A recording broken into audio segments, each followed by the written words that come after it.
Halo Sobat Lampu Hijau, selamat datang kembali di podcast Lampu Hijau, ruang diskusi tentang isu-isu disabilitas di sekitar kita. Bersama saya, Mira Aulia, Disabilitas Low Vision. Dan saya, Ayu Citra, Disabilitas Netra. Podcast Lampu Hijau. Disabilitas bersama terus melaju, lampu hijau nyala terus. Yeay. Oke teman-teman, kita semua paham ya bahwa bulan April ini merupakan bulan yang begitu istimewa. Karena di bulan April ini kita selalu memperingati Hari Kartini. Karena Hari Kartini diperingati setiap tanggal 21 April, maka dari itulah acara hari ini begitu istimewa. Ya. Namun, Hari Kartini pada hari ini bukan hanya dimaknai sebagai simbol emansipasi ya Kak Mira ya, tapi juga refleksi sudah sejauh mana perempuan-perempuan di Indonesia sudah berhasil menapaki peran-peran yang cukup strategis, terutama soal kebijakan publik. Ya, bener banget. Jadi hari ini kita mau ngomongin tentang perempuan dan juga tentang kepemimpinannya. Tapi nggak cuma itu teman-teman. Kita juga pingin mau explore lebih lanjut bagaimana kepemimpinan perempuan itu bisa pada akhirnya berdampak pada kelompoknya atau pada masyarakat. Dan terutama pada kelompok-kelompok rentan seperti penyandang disabilitas. Oke, kalau teman-teman belum tahu ya, pada hari ini, saat ini, seluruh anggota Komisi E DPRD Jawa Timur itu tengah melakukan finalisasi Raperda, di mana kebijakan ini nantinya akan sangat menentukan bagaimana nasib dan juga kesejahteraan para disabilitas di masa mendatang. Begitu kan Kak Mira ya? Betul banget. Nah, untuk ngobrolin itu kita sudah ada saat ini hadir yaitu Ibu Untari. Beliau adalah Ketua Komisi E DPRD Jawa Timur. Selamat datang Ibu Untari. Mbak Sehat. Mira, Mbak Citra. Terima kasih Ibu sudah meluangkan. Terima kasih. Sudah meluangkan ASN loh. Bajunya putih gitu. sama abu-abu. Mantap. Terima kasih loh Ibu sudah meluangkan waktu untuk ngobrol dan berbincang bersama kami. Mungkin kami akan menanyakan beberapa pertanyaan-pertanyaan kepada Ibu Untari seperti itu Bu. Gimana? Ya. Apa sing arep diobrolne karo aku? Iya nih Bu, jadi kita ngobrolin pertama nih, kita kan hari ini lagi memperingati Hari Kartini. Nah, Ibu Untari sebagai pemimpin perempuan, terutama di sebagai legislator, menurut Ibu bagaimana nih Ibu memaknai Kartini di hari ini? Kartini hari ini tetap sebagai inspirator. Inspirator juga sebagai penyuluh zaman, kalau menurut saya. Kenapa? Tanpa perjuangannya yang sebenarnya tidak dia sadari memperjuangkan, kayak saya gini mungkin nggak akan ada di sini. Dan para perempuan-perempuan yang lain yang memiliki kapasitas, kompetensi, nggak akan ada di sini. Maka makna perjuangan Kartini hari ini adalah dia tetap menjadi inspirator, menjadi penyuluh zaman yang menurut saya apa yang beliau cita-citakan itu tidak lekang oleh waktu dan tidak lapuk oleh zaman. Sehingga tetap Kartini sebagai bagian daripada heroes woman yang menginspirasi kami semuanya. Berarti bisa dikatakan bahwa Ibu menyetujui ya bahwa perjuangan Ibu Kartini sampai sekarang pun masih cukup relevan ya Bu? Masih sangat relevan. Fenomena sekarang ini ya? Masih jadi relevan. Kalau silahkan dibaca tulisan-tulisan beliau, itu tidak bicara tentang bagaimana dandan yang baik, tidak berbicara tentang masak makanan yang baik atau yang enak, tidak berbicara tentang yang eksploitasi tubuh manusia, tapi berbicara tentang pikiran manusia, mindset manusia, di mana waktu itu kita ada pada posisi bahwa di dalam penjajahan itu perempuan menjadi termarginalkan. Mereka dikapling di dalam dapur, sumur, kasur. Padahal di masa-masa sebelumnya ada Cuk Nyadin, ada Tribona Tunggadewi, ada Gayatri, ada Ratu Sima, yang mereka sudah berkibar menjadi pemimpin publik. Tetapi dalam masa sebuah dengan model kerajaan seperti itu. itu. Nah, sehingga sampai hari ini menurut saya masih relevan konsepsi tentang kesetaraan itu. Bahkan di beberapa belahan benua yang lain, konsepsi perempuan masih sedang diperjuangkan. Kalau hari ini kita sudah mendapatkan itu. Contoh misalkan ada menteri-menteri perempuan, ada gubernur perempuan, ada ketua DPRD perempuan, ada bupati wali kota perempuan, ada kepala-kepala dinas perempuan, ada camat, ada kepala desa. Di tempat saya itu ada 36 kepala desa perempuan dari 390 desa dan kelurahan. Artinya kesetaraan peran yang beliau perjuangkan itu hari ini sudah nyampe. Nah, tinggal kalau menurut saya kualitas dari posisi yang sedang ditempati itu seperti apa, itu yang harus terus diingatkan dan dipertanyakan. Posisi seharusnya membawa perubahan, membawa sesuatu yang sifatnya sedang diperjuangkan, bukan posisi hanya sekedar sebagai kursi, hanya untuk tempat duduk. Jadi kursi ini, kebetulan kita akan berada di ruangan komisi ya, tidak boleh hanya sebagai tempat duduk kita enak-enak di sini, tapi kursi ini adalah alat perjuangan kita. Untuk siapa? Untuk rakyat kita di Jawa Timur. Begitu. Iya. Berarti Citra. Ibu cukup menyetujui ya Bu bahwa perempuan di zaman sekarang, terlebih saya menanyakan bahwa sudut pandang Ibu sebagai seorang legislator perempuan ya Bu, berarti bisa dikatakan bahwa perempuan sudah sepenuhnya layak menempati posisi sebagai pengambil keputusan ya Bu, bukan hanya sekedar representasi saja, seperti itu. Layak banget. Layak sekali. Layak banget. Kita lihat di Jawa Timur gubernurnya perempuan. Itu pengambil keputusan tertinggi di dunia pemerintahan. Lalu kemudian kami ada di DPRD mengambil keputusan tertinggi di dunia kelegislatifan. Karena penyelenggara pemerintah daerah itu kalau tingkat provinsi, gubernur, dan DPRD.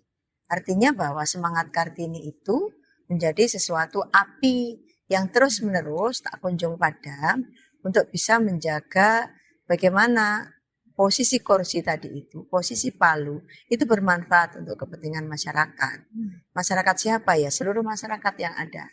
Karena kita pernah punya presiden perempuan. Ya kan? Sekarang punya ketua DPR perempuan. Punya gubernur perempuan. Ketua DPRD perempuan. Menurut saya bukan soal lagi, jadi Indonesia sudah membangun kesetaraan yang luar biasa. Tinggal sekarang kualitas kita yang ada di posisi strategis itu dimanfaatkan dengan baik apa tidak. Itu poinnya sekarang. Poinnya sekarang bukan lagi kita sudah setara atau belum, sudah sangat setara. Gender Development Index kita sudah 92, hampir 100, 92 ke 93. Artinya dari 100 laki-laki, 93 perempuan memiliki karir yang baik, perempuan juga. Indeksnya digitnya tinggal 7.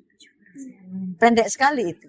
Maka ayo kita manfaatkan kesempatan ini. Dan saya bahagia sekali hari ini karena ketemu dengan perempuan-perempuan hebat. Nah, perempuan-perempuan hebat yang sebenarnya ada kekurangan, tapi kekurangan itu tidak menjadi kendala dalam kehidupan. Itu yang saya amazing.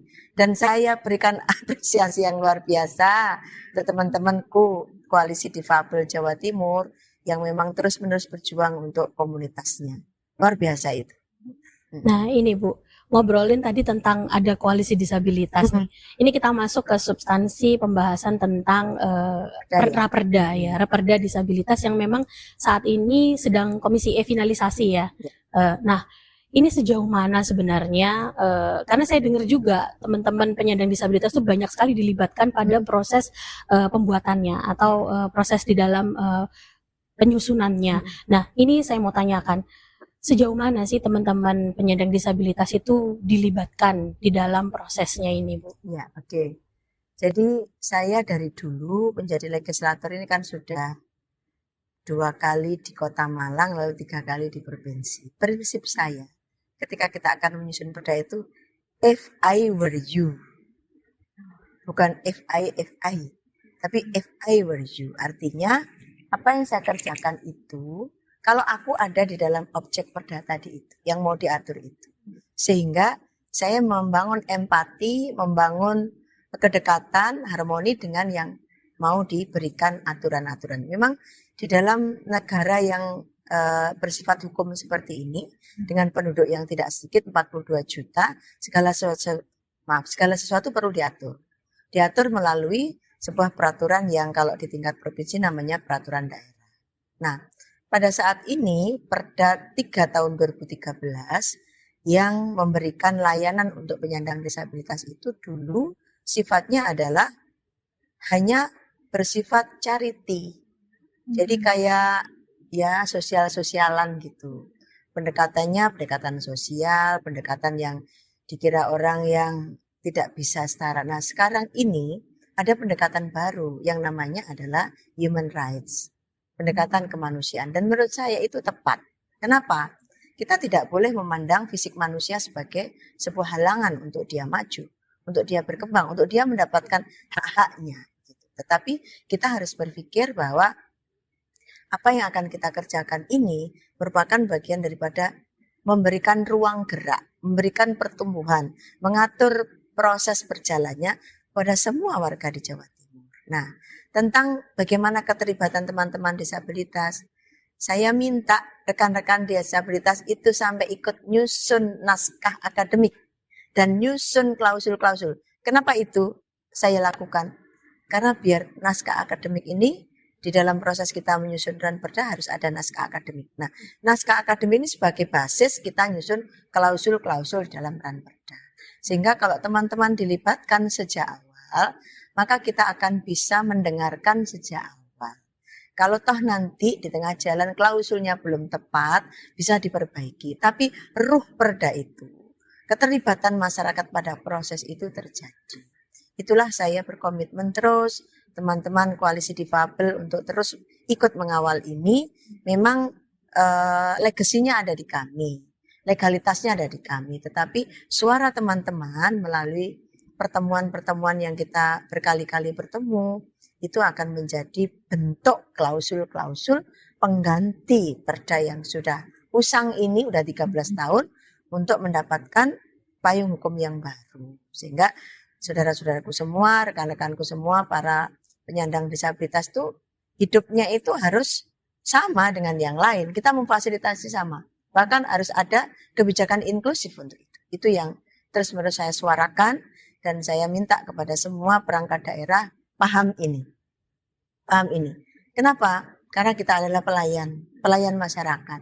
Kalau udah jadi pelayan masyarakat itu yang dilayani mau bagaimana, ayo kita toto bareng. Oh, mintanya begini, ini tabrakan sama ini tabrakan. Ayo kita carikan way out-nya supaya tabrakan itu tidak menjadi tabrakan. Dan tantangan itu bisa berubah menjadi peluang yang positif bagi seluruh objek maupun subjek. Menarik nih Bu, tadi Ibu bilang katanya teman-teman penyandang disabilitas itu kan sering dihadirkan dalam mencari isu atau apa hal-hal yang memang banyak disuarakan yang perlu dimasukkan ya ke dalam naskah akademik itu. Mungkin Ibu bisa cerita juga dari teman-teman penyandang disabilitas, apa sih isu-isu yang paling krusial atau yang paling banyak diomongin sama teman-teman untuk bisa dimasukkan ke dalam naskah akademik? Ya. Isu pertama itu adalah pasti kesetaraan pelayanan. Kesetaraan pelayanan antara mereka yang tidak disabilitas dengan yang disabilitas. Itu isu pertama. Kesetaraan pelayanan itu bagaimana? Bagaimana saudara-saudaraku yang disabilitas itu mampu juga mengakses seluruhnya. Seluruh layanan kantor pemerintah. Kemudian bagaimana di jalan raya, bagaimana mereka sekolah, bagaimana mereka mendapatkan pekerjaan. Itu isu-isu strategis yang selama ini telah dibicarakan. Nah, dari isu-isu besar itu nanti akan terbreakdown kepada isu-isu yang penting lagi. Nah, sekarang ketika pemerintah sudah berusaha untuk memenuhi standar-standar minimal maupun sudah advance itu dipenuhi, yang sekarang harus dilakukan adalah bagaimana menciptakan kemandirian dari rekan-rekan kita disabilitas agar mereka berdaya layaknya mereka yang utuh begitu. Nah, maka saya sering ngomong kepada, semalam aja saya ada kebetulan nemu Instagram itu ada anak di Jambi, dia tidak disabilitas tapi hidup di tengah hutan. Untuk menuju sekolahnya itu 12 km PP lewat hutan. Tapi dia riang gembira. Saya kirimlah ke kepala dinas. Coba anak-anak kita kasih. Paling banter mereka rumahnya nggak jauh-jauh. Mereka bisa naik sepeda motor, mereka bisa naik ojek, mereka bisa naik mobil, dijemput orang tuanya, atau naik kendaraan. Sedangkan ini kayak gini tiap hari. Maka ini salah satu motivasi bagaimana anak-anak kita itu, terutama juga kalau sekarang ya anak-anakku yang menyandang disabilitas, itu juga harus mendapatkan pelayanan sama untuk sekolah. Memang faktanya anak-anak kita yang disabilitas kadang juga tidak bisa sekolah di sekolah yang umum. Kenapa? Kadang ada 3 tingkatan gitu. Udah tingkat pertama aja pakai undaan ya, pakai tangga. Ya, Lalu tingkat kedua pakai tangga 2 kali. Tingkat ketiga lagi. Nah, ini kan menjadi salah satu nanti anak-anakku yang disabilitas gimana kalau sekolah kan gitu kan. Apalagi misalkan pakai kursi roda. Berarti di sekolah itu kalau ada yang disabilitas ya disiapkan.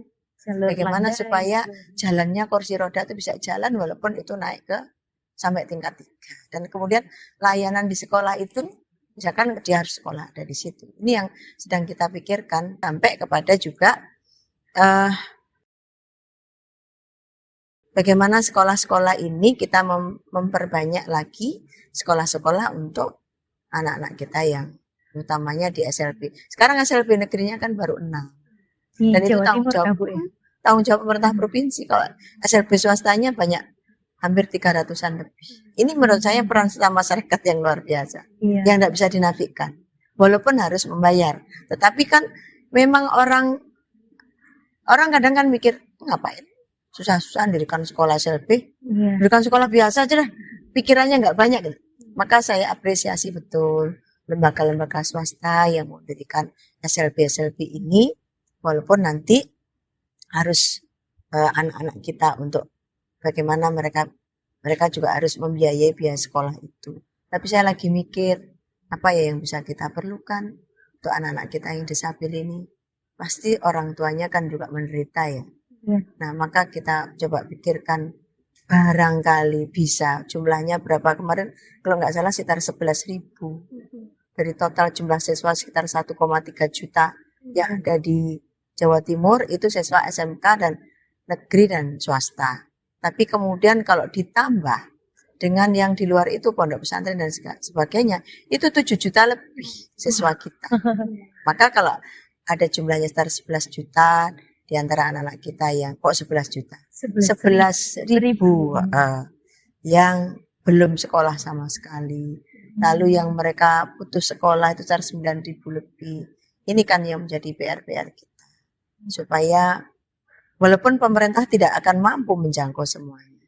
Tapi ketika ada kolaborasi dengan masyarakat, itu yang menurut saya sangat luar biasa. Mereka-mereka yang mau bergerak di sekolah disabilitas ini. Ya, jadi permasalahan infrastruktur, kemudian pendidikan, pelayanan publik gitu ya Bu ya.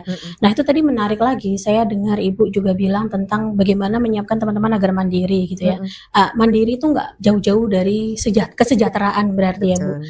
Nah saya juga sempat baca di draft naskah akademiknya itu, di draft raperda bahwa ada tentang koperasi ya Ibu ya. Nah, ini kayaknya nih Bu Untari juga salah satu jagoannya nih tentang koperasi karena beliau juga salah satu Dewan Koperasi Nasional. ya, Nah, Kak, ya. ini saya juga pengen tanya nih Bu lebih lanjut tentang koperasi. Bagaimana sih Bu menurut Ibu dengan dia memasukkan itu ke dalam raperda ya? Itu bisa membantu kemandirian teman-teman atau mensejahterakan teman-teman.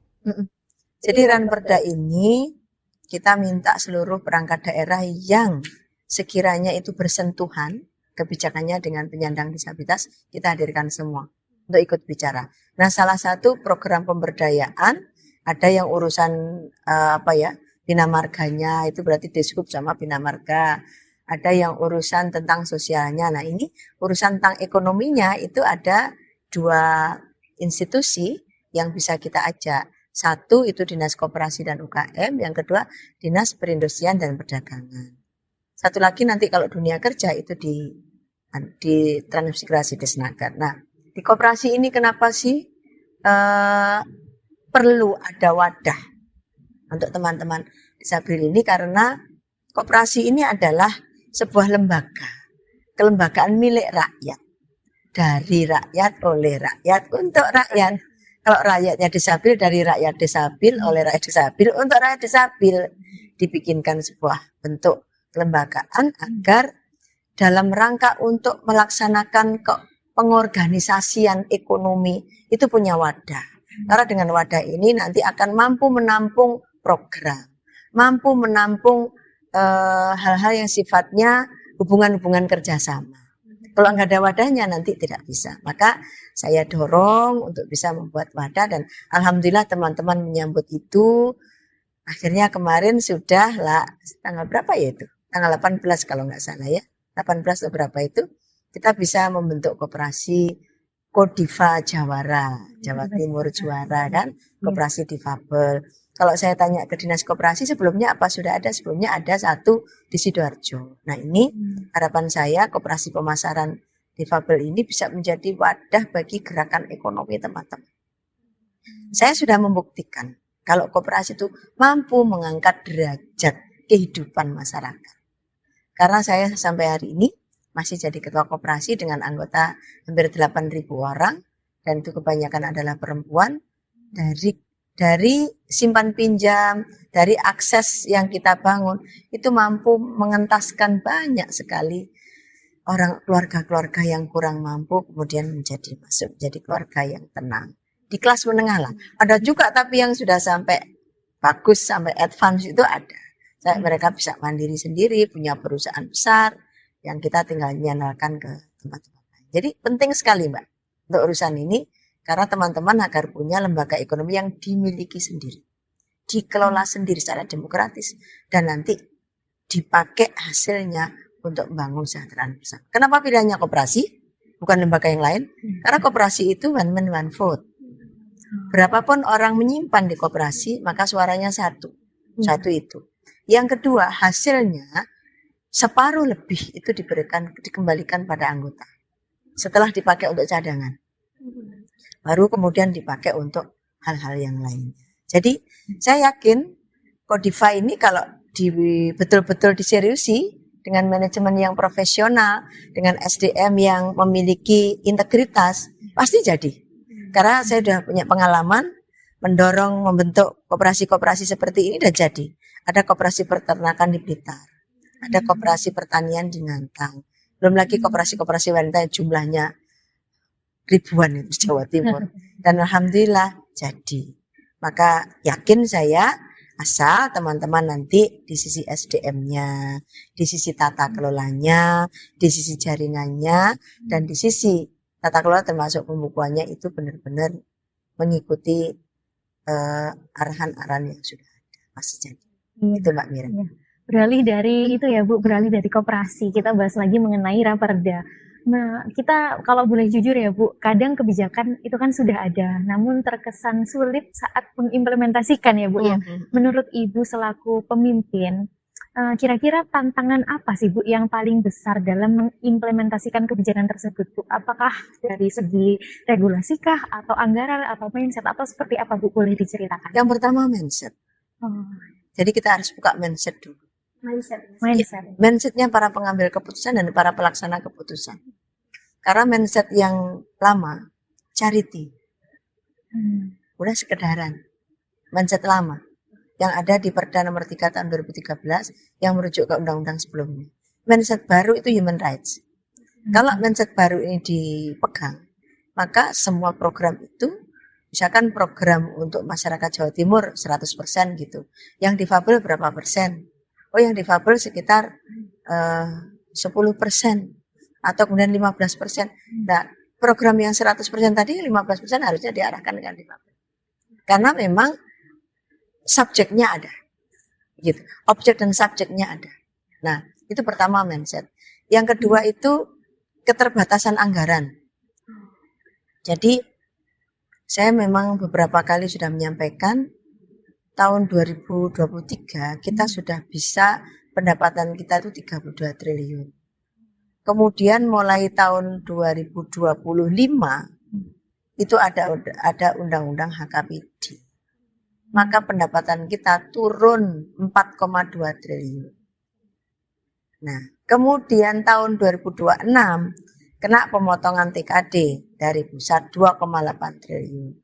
Jadi hampir 7 triliun. 8 triliun dari 32 tadi itu. 32 kurangi 8 berapa? 25 toh. Ini alhamdulillah masih bisa 26 pendapatan kita. Belanja kita tadinya udah sampai 36 triliun, tinggal 32 triliun. Nah ini mengurangi jangkauan dan semua kebutuhan kita untuk melayani masyarakat Jawa Timur dengan keterbatasan anggaran ini. Maka saya mendorong OPD-OPD itu untuk kolaborasi dengan dunia swasta. Kenapa? Supaya mereka terlibat dalam upaya mengimplementasikan. Contoh misalkan ini untuk disabilitas ini kan memang pendidikan ada, urusan pendidikan ada dinas pendidikan, urusan sosialnya di dinas sosial. Tapi kebanyakan kan ditumpukkan di dinas sosial. Itu udah nggak boleh lagi. Kesehatannya di dinas kesehatan. Saya kemarin minta supaya anak-anak kita yang disabil, yang total disabil berat, piye yo caranya BPJS itu menggratiskan betul semuanya. Disabil berat. Karena kalau berdasarkan data yang saya baca, disabil itu ada ringan, sedang, berat. Nah yang berat ini loh, misalkan memang kondisinya berat itu ya seluruh tubuhnya mungkin tidak bisa dipakai untuk menjangkau kebutuhan hidup. Ini kan misalkan dibutuhkan sekolah, pasti sekolahnya model-model yang sekolah tidak mungkin sekolah formal. Pasti sekolah yang ya diadakan minimal kalau sarannya dinas sosial dan menurut saya itu benar. Minimal bisa calistung, baca tulis hitung. Itu minimal.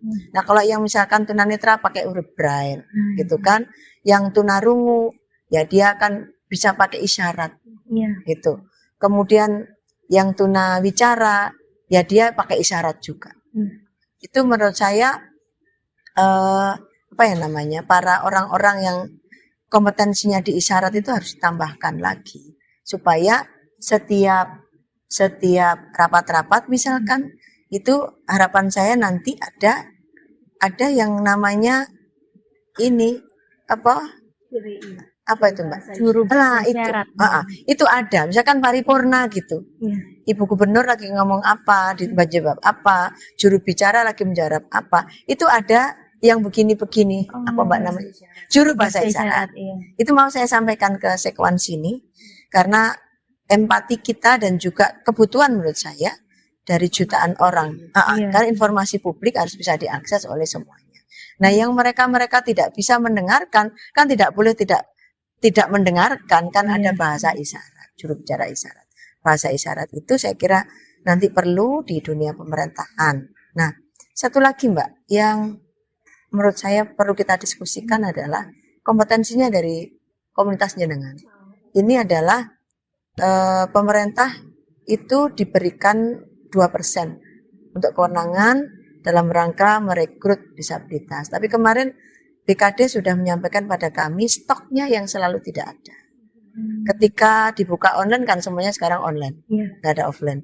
Itu tidak memenuhi syarat. Padahal saya sudah tanya loh, syaratnya podo, jangan-jangan sama dengan yang enggak Bu, beda.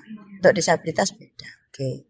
Berarti memang dibutuhkan rekan-rekan kita ini disabilitas untuk punya kompetensi yang mungkin bisa dipenuhi. Contoh misalnya kayak Mbak Citra.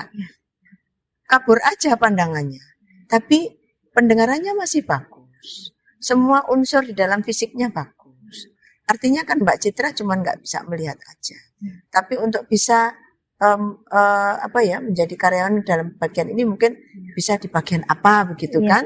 Yang membutuhkan posisinya itu sesuai dengan kondisi fisik dan kompetensi. Itu harapan saya semakin ke depan itu semakin ada. Karena pada dasarnya kan disabilitas itu sebenarnya juga tidak mempengaruhi kompetensi individu ya Bu ya. Tergantung apa ya, maksudnya keterbatasan itu tidak menghalangi sebenarnya ya. Ketika kita mau berusaha, mau berupaya gitu ya. Hanya saja kelompok-kelompok disabilitas ini belum memenuhi standar yang dibutuhkan. Seperti itu ya Bu. Benar. Jadi mungkin kan P3K maupun ASN itu kan macam-macam ya. Ada yang petugas kebersihan, ada yang petugas apalagi begitu, ada yang guru, ada yang mungkin itu bagian daripada upaya kita untuk bisa menampung itu. Nah, kayak seperti teman-teman kita bisa juga kok menyapu misalkan, bisa juga kok jadi juru dengar atau juru tulis. Kalau sekedar ngetik di komputer tapi komputernya pakai braille kan teman-teman pasti bisa. Sekarang Iya. ada screen reader juga itu. Nah, Ya. kayak begitu itu artinya bukan suatu halangan yang kemudian menjadi, memang ya jangan dibandingkan dengan yang fisiknya utuh. Iya, Dia harus apple to apple kan pembanding itu. iya. Disabilitas yang ini dan ini sandingannya di situ. Oleh karena itu memang benar kata Mbak Citra tidak menjadi kendala sebenarnya. Asal teman-teman mau berusaha. Saya tuh kemarin nangis lihat Instagram. Seorang ibu itu tangannya pendek sekian, menikah dan suaminya baik banget. Dia merawat bayinya pakai kaki. Pakai kaki. Saya melihat tuh, ya Allah Gusti. Subhanallah, hebat banget dia. Jadi dia mengancingkan baju anaknya. Gendong anaknya pakai kaki begini. Saya pandangi, saya setel sampai 3 kali. Betapa hebatnya semangat hidupnya. Dan dia bertemu dengan laki-laki yang baik. Yang mencintai, mampu membuat anaknya ini akhirnya ya terurus dengan baik. Itu loh yang saya kira kadang memang, mohon maaf ini, kami-kami yang fisiknya sehat itu suka mengeluh. Yang kedua, tidak mau melihat bahwa yang kekurangan saja loh punya semangat hidup yang luar biasa. Kenapa yang diberikan penuh seperti ini, mengeluh, bunuh diri, itu karena berarti kan gangguan stres mental. Nah, Ibu juga saya mau menyoroti tentang tadi Ibu bilang harus ada kerjasama. Ada di pasal di dalam naskah akademik dan juga draft raperda itu ada tentang KDD, Komisi Disabilitas Daerah ya Bu. Nah, sejauh apa sih sebenarnya sejauh apa Komisi Disabilitas Daerah itu dibutuhkan dan bagaimana nanti perannya sehingga kok harus ada gitu di perda itu? Jadi kalau pemilu ada komisioner KPU, gitu ya. Kemudian kalau penyelenggaraan pemerintah ada ombudsman, komisi, kemudian ada kontras komisi untuk orang hilang, ada juga komisi-komisi yang lain, komisi pelayanan publik.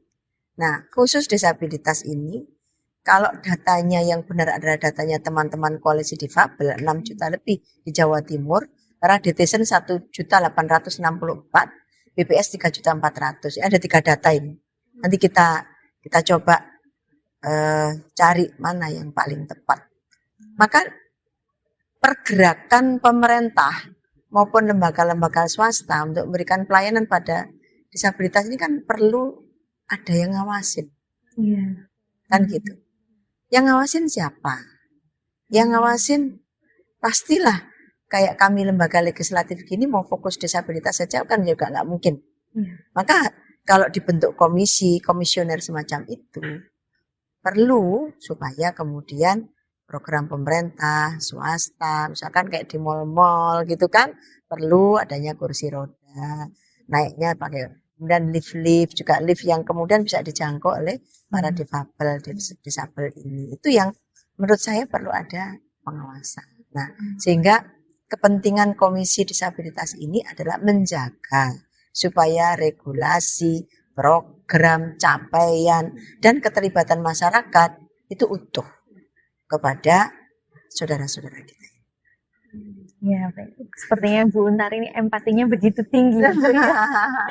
Ngomongin Tapi soal tanggung empati ya Bu, menurut Ibu sebagai seorang pemimpin perempuan, apakah ada perbedaan pendekatan Bu ketika seorang perempuan itu memimpin, terutama dalam menanggapi isu-isu soal kelompok rentan, contohnya seperti masyarakat disabilitas? Karena kan saya melihat Bu Untar ini begitu tinggi empatinya. Apakah empati juga memiliki faktor yang sangat penting Bu dalam menanggapi isu-isu tersebut? Pertama, kalau kita menjadi pengambil keputusan itu harus punya empati. Karena kalau nggak punya empati, nanti tidak bisa bersimpati. Ya, empati itu ada lalu muncul menjadi simpati. Kalau sudah kemudian kita bersimpati, maka rumusan-rumusan yang keluar dari kepala kita itu dasarnya itu. Walaupun kita tetap menyesuaikan dengan regulasi-regulasi yang ada. Maka regulasi yang menjadi pemberat, yang harusnya tidak ada, itu ya kenapa diadakan. Kan gitu. Sekarang ini kita harus tahu bahwa pemerintah tanpa rakyat itu tidak mungkin. Namanya negara dibentuk itu pertama ada wilayahnya, kedua ada rakyatnya, ketiga ada pemerintahan, keempat ada pengakuan negara lain. Nah, kita sudah selesai di situ. Tapi kemudian ketika wilayah Jawa Timur, siapa sih wilayah Jawa Timur? Ada rakyat, ada wilayahnya, ada pemerintahannya. Nah, rakyatnya ini tadi loh, kan variannya macam-macam, nggak semuanya itu memiliki fisik yang sehat semua. Bersuku-suku, kemudian bahasanya juga beberapa bahasa di Jawa Timur. Sehingga rasa empati tadi itu sesungguhnya akan menjadi guidance kita. Supaya menjadi pemimpin yang memiliki empati. Menjadi legislator yang empati. Jadi ketika mau nyusun perda ini buat siapa sih gitu kan? Iya. Oh, buat kelompok ini. Kelompok ini gimana keadaannya? Kalau saya pelajari dulu, lalu kemudian sebelumnya seperti apa, dan harusnya negara itu bagaimana. Nah, karena di sini bicaranya negara, ya negara harusnya bagaimana tadi harus dilakukan. Dan itu dituangkan di dalam perda. Kalau tidak dituangkan di dalam perda, maka negara tidak melakukan. Kenapa tidak melakukan? Karena dalam rangka melakukan itu pasti pakai anggaran. Anggaran ada yang mengawasi. Negara harus bertanggung jawab. Kepada siapa? Kepada yang memberi tugas. Contoh, gubernur, LKPJ kepada DPRD. Nanti pertanggungjawaban APBD kepada DPRD. Nah, terus DPRD tanggung jawabnya kemana? Kami lapor ke partai pengusung kami. Kemudian lapor juga ke masyarakat. Nah, ini bagian dari laporan saya kepada masyarakat. Bahwa tugas saya di Komisi E sebagai ketua komisi adalah bagaimana rakyat Jawa Timur, karena Komisi Kesra, ini pelan-pelan itu merasa sejahtera. Tetapi itu tidak bisa cuma dilakukan pemerintah. Harus bareng-bareng. Oleh karena itu pemerintah nggak boleh arogan. Gitu. Pemerintah harus empatik. Sisi empatik ini dipadu dengan rasionalitas dan regulatif, nanti akan muncul kok titik tengahnya. Jadi jangan pemerintah arogan, pokoknya gini, itu bukan pemerintahan. Nah, ini ngomongin tentang empati nih, Bu. Ternyata kita ini ditunggu waktu. Ibu ternyata sudah ditunggu sama pansus, Ibu. Jadi mungkin saya mau tanya untuk yang terakhir aja. Menurut Ibu nih, harapannya Ibu ke depannya untuk perda disabilitas ini bagaimana? Dan mungkin apa sih pesan-pesan Ibu untuk teman-teman aktivis disabilitas, perempuan terutama, dan mungkin juga untuk regulator berikutnya? Perda disabilitas itu harus jadi di tahun ini. Saya targetkan maksimal September. Kenapa saya targetkan September? Supaya nanti kalau ada program-program berkaitan dengan teman-teman disabilitas, ini maksimal loh ya, bisa Agustus, bisa Juli. Kenapa? Menurut saya lebih cepat lebih baik. Kalau ada ikan sepat, kenapa kita pilih ikan gabus? Kalau bisa cepat, kenapa kita pilih ikan lele? Kalau bisa cepat, kenapa harus bertele-tele gitu kan? Gitu. Maka saya pilih ikan sepat. Kenapa? Supaya nanti pada saat PAK di bulan Agustus, biasanya September, itu bisa masuk program-program untuk teman-temanku ini. Nah, kemudian harapan saya gimana? Harapan saya dukungan seluruh OPD yang bergerak di mengikuti penyandang disabilitas ini. Mereka harus memberikan dukungan full. Saya lihat ketika rapat dengar pendapat kemarin, bagus semuanya. Disub sudah bikinkan telale, begitu, untuk supaya kursi roda bisa masuk. Kemudian semua dinas-dinas sudah ada layanan untuk kursi roda. Untuk kemudian teman-teman, ya tinggal menurut saya, bahasa isyarat untuk rambu-rambu lalu lintas itu kan perlu juga ya. Nah, itu kayak gitu-gitu mungkin nanti saya minta masukannya. Kira-kira untuk dinas perhubungan yang ngurusi kendaraan jalan raya harus apa gitu. Karena kan teman-teman mungkin ya bisa ada yang bisa nyetir kan. Nah, oleh karena itu jadi saya sangat berharap seperti itu. Teman-teman saya di Komisi E juga menurut saya sangat mendukung. Nggak banyak mereka bisa hadir, hampir separuh lebih teman-teman hadir, itu dukungan yang kuat. Nah, pesan saya berharap kepada teman-temanku semua tetap semangat, ya. Bahwa Allah itu selalu menyiapkan rezeki pada kita semuanya. Takarannya sudah ada. Tapi kalau mau lebih, ya lebihkanlah empati dan sedekahnya. Nanti akan diberi lebih. Kalau mau lebih tapi disimpan terus ya nanti nggak jadi lebih.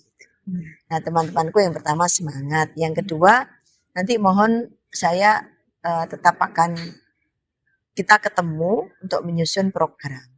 Entah itu di DP3A, di Dinas Koperasi. Kemarin saya sudah ditunjukkan program-program Dinas Koperasi untuk disabilitas.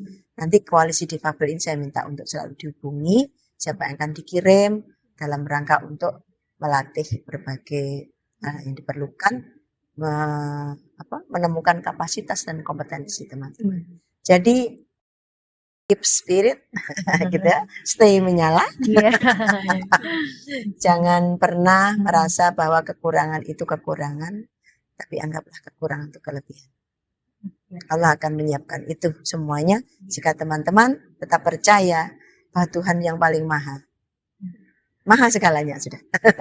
Luar biasa sekali. Luar biasa sekali materi kalian ya Kak ya. Ini semangat dari Kartini kan, udah pakai baju kebaya, pakai cewek berlipit. Makasih banget Ibu. Kita dapat Ilmu ya. insight-nya ini bahwa ternyata memang yang namanya kebijakan inklusi disabilitas tuh harus diperjuangkannya bersama-sama. Jadi harus dikawal terus ya sampai dengan goalnya itu bersama-sama. Nah mungkin Mbak Citra nih, ada lagi Mbak Citra? Sepertinya sudah cukup ya karena begitu lengkap informasi yang diberikan dan begitu menarik cara penyampaiannya ya Ibu Untari, sangat paham saya.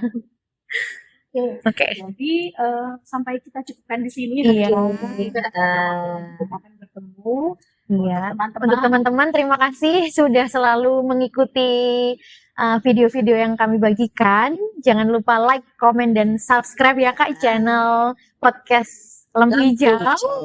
Terima kasih, saya Citra Saya Mira. dan Kita pamit. kita pamit. Sampai jumpa. Terima kasih.